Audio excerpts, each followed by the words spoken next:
À première vue, il peut sembler étrange de tenir un championnat québécois d'aviron en salle. C'est pourtant une régate importante qui est faite simultanément à travers le Canada et c'est un événement qui s'inscrit dans le processus de sélection pour les équipes nationales.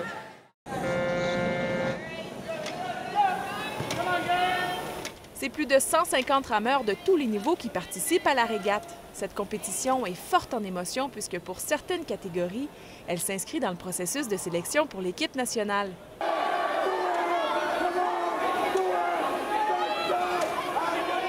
Renaud, tu viens de battre ton propre temps personnel. Comment on se sent? On se sent bien. Ça a fait mal sur le coup, mais rapidement, la douleur s'en va parce qu'on est content d'avoir dépassé nos limites. Alors, qu'est-ce que ça représente, ce résultat-là, pour toi? Bien, en ce moment, à travers le Canada, il y a plein d'autres compétitions d'ergomètres.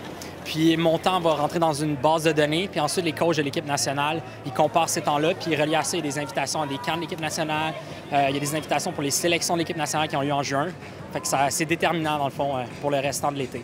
Les régates se déroulent sur des machines d'entraînement à la fine pointe de la technologie. Les rameurs voient leur parcours sur des écrans géants, ce qui leur permet de voir les meneurs pendant la course virtuelle. Ils ont aussi l'indication de leur temps et de la distance parcourue.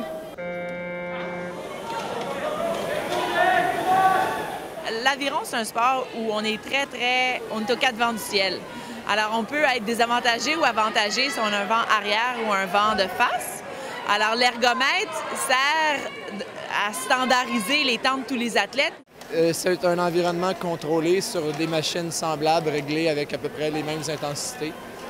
Tout est très contrôlé à ce niveau-là. Donc, quand on arrive à comparer les temps, je sais que mes gars poids légers sur la côte ouest vont faire des temps qui vont être comparables avec ceux qui sont ici en ce moment.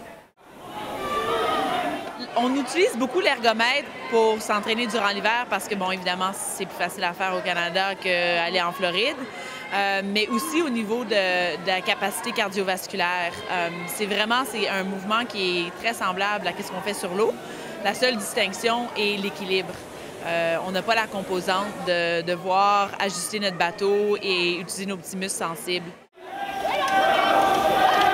Sur l'ergomètre, souvent, on n'est pas en équipe, on est seul.